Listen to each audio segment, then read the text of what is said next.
In this lecture, I'll be discussing the color and electronic spectra of coordination complexes. Now, why do we have a spectra, or why does any compound has any color?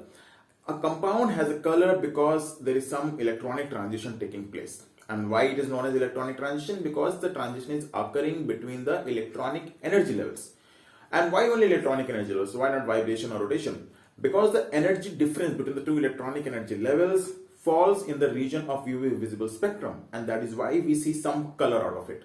I mean, if you see some substance white, it might so happen that the difference between the two energy levels don't fall in the UV visible spectrum, and that is why the substance appears colorless, or let's say white.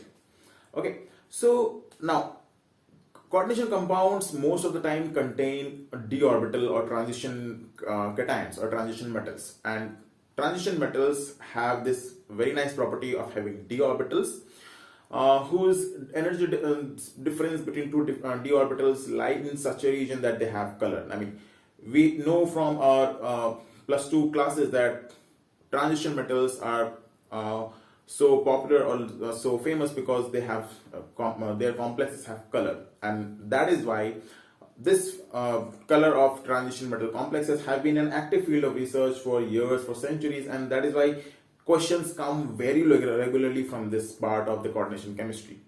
So we also need to give some time to understand why that is happening, why some transition metal complexes have color, why there can be difference in the color of two complexes of the same cation, and what are the different factors which influence the kind of color or the intensity of color it can have. Okay. Now, being said that, so we'll now focus on the electronic energy levels between which the transition take place. So let's take the example, since we are discussing in context of coordination complexes, we'll stick to most of the time, electronic energy levels of coordination complexes. So let's take the example of TiH2O, whole 6, 3+. And why do we take this example? Titanium in its titanium in its passive state has only one electron, and that would mean only d1 state. Okay, so that would mean its d orbital. The electronic configuration would look something like this, and after the absorption of some light, you will see the transition to have occurred here. So the transition has occurred from here to here, and the energy difference is delta O. So that means that delta O is the amount of energy which is absorbed, and the transmitted color is what you see of this complex. So that means you are not seeing the color which is absorbed, but you are seeing the color which is transmitted. And what does that mean? So let's say we are talking about the UV visible spectrum, so we'll take this notation Vibgyor, and let's say you happen to it is when this light is incident, let's say orange is absorbed. So out of this, orange is gone, so what you are left with is this. Now obviously you are not going to see 6 different colors for a compound. A combination of this will be seen. So you see a combination of these colors in your molecule or in your complex. Now it can happen that every complex absorbs different color, and it will have a different transmitted colors will have a different combination and hence a different color. Now it's not very easy to memorize for every different complex, so you need a generalization, you need a generic idea that will satisfy most of the complexes and most of the cases, and that is what is given by the artist's wheel, or also known as the color wheel. Now this is a very famous concept, and using which a lot of questions can also be done, which have come previously in NET and GATE. So what does it say? So it says that you can write the colors of the Vibgyor in a wheel in this form: V, V, G, Y, O, R. So let's say in our case, oxygen was absorbed. Oxygen was absorbed. So if some color is specifically absorbed, the color which is on the exactly opposite, diametrically opposite side on this wheel will be the one which is observed. So if orange is absorbed, blue is what will be observed. So let's take the example of copper sulfate. We know copper sulfate is blue in color. That means blue is a observed color. What does that mean? It means that the orange is the absorbed color to do the transition in the d orbitals of copper in copper sulfate. Okay. So what have we learned by now? I mean, we have discussed two things. First, that transitions in the d orbitals, so transitions in the molecular orbitals of the metal complexes, lead them to have some color in the UV visible spectrum. And second, using artist wheel, we can determine if a certain color is absorbed by the complex, what is the transmitted color, what will be the observed color of the complex. Okay. Now let's take a look at the different types of different types of transitions that can occur in coordination complexes, which can give rise to some or the other color. And since we're talking about coordination complexes, we'll start with the DD transitions. So we have DD transitions. Now the same example of TiH2O is applicable here, so I'm not going to discuss it again. But there are certain points which you should remember. First is that the entire transition is occurring only in the transition limited to metal cation only. So there is no participation of the ligands or any other or the molecular orbitals of the ligands. Second is the metal orbitals have to be partially filled. And why is that? I'll tell you. That means half filled and full filled cannot do this transition. Looks like the ink is over. Give me a second. So, okay, now in order to discuss this, let's take the example of Mn plus 2 complex. It can be an aqua complex too. So, what do you have? You have 5 d orbitals, since in plus 2 this is d5, and if some transition has to take place, it will be this. That would mean there is a spin inversion of this electron. What is the total spin of this state? Is 5 by 2. Spin of this state is 3 by 2, and delta S is not equals to 0. Now delta S not equals to 0 would involve a spin inversion, and that is not favorable. Spin inversion forbidden. So this does not follow one of the selection rules, that is the spin selection rules, and that is why these kind of transitions are not allowed. Now this is inevitable in half filled and full filled orbitals. So only those orbitals can, or only those metal can do DD transition which have partially filled d orbitals. Okay. The next is charge transfer. Now charge transfer means there is a transfer of electrons between the metal and ligand. Now metal to ligand charge transfer can also happen, which is known as MLCT, or ligand to metal charge transfer can also happen, which is known as LMCT. Now when the metal to ligand charge transfer happens, that means some electrons from the metal are transferred to some orbital, molecular orbital of the ligand, and due to this transition you see some color.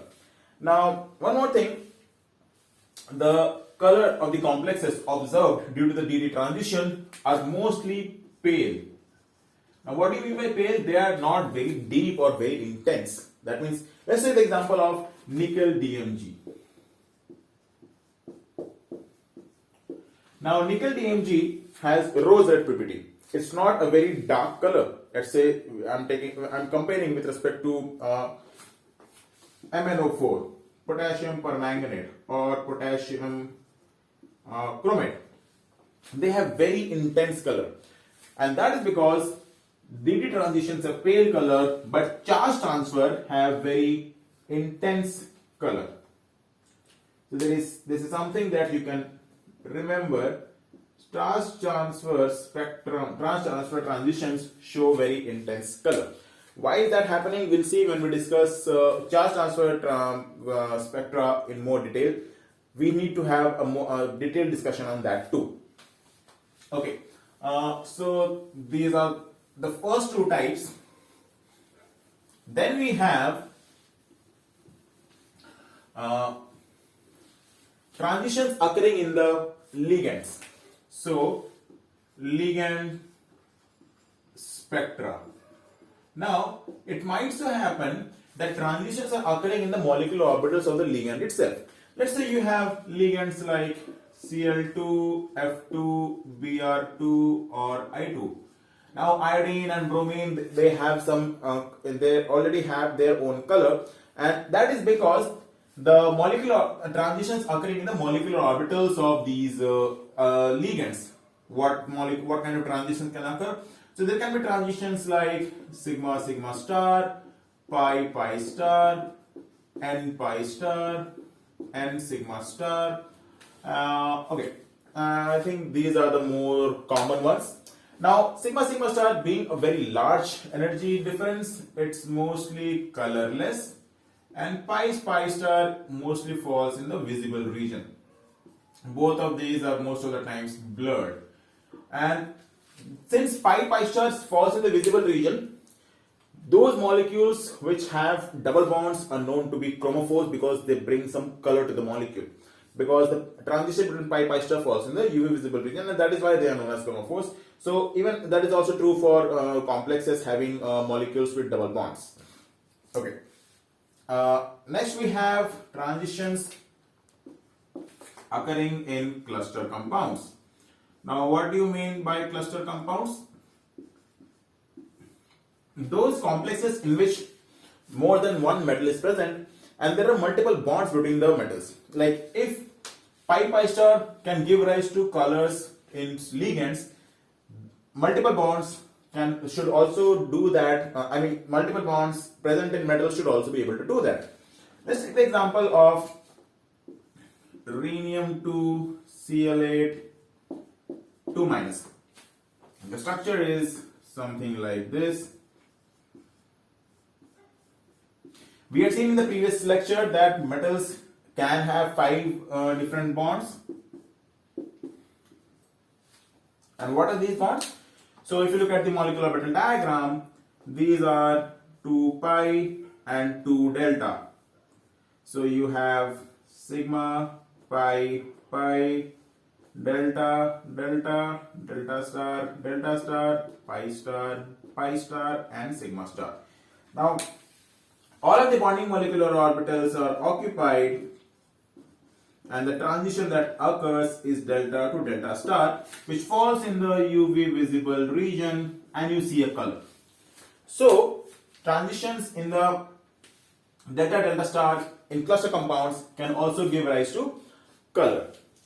And the final one, which is not in context to coordination compounds, but still let's just discuss it so that the discussion is complete, is the color for ionic crystals. Ionic crystals. Now, ionic crystals like NaCl or HgO have solid defects which impart some color, which are also known as the F center. Now, you must have studied this while reading band center or solid state. So that's the only discussion that I'm going to do about this here. So what are the things that we have seen? So we have seen that color arises due to the electronic transitions in the electronic energy levels. We have seen how we can generalize the different color that is absorbed and the transmitted color of a complex, and we had seen the different types of transitions in coordination complexes which can give rise to some kind of color. Okay, so now, so far our discussion has only involved crystal field theory. We have not taken into consideration the molecular orbital theory, and to keep the discussion simple, we'll stick to that only. So we have seen the color so far. The intensity part is decided by the selection rules, which I'll discuss in the next lecture. So we have different colors for similar complexes. And what do I mean by that? So we discussed that delta O is equals to the energy that is absorbed. So that means that delta O is going to determine what color is going to be absorbed, and likewise what color is going to be transmitted.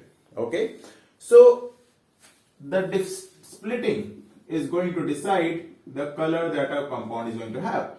That means if you have, let's say, let's take the example of nickel NH3 whole 6 3 plus and nickel Cl6 3 plus.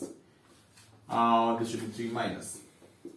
So they are going to have different colors because of the two different ligands. The splitting is going to be different, and because of the different splitting, let's say in nickel is going to be more splitted, and in this case the splitting is going to be less.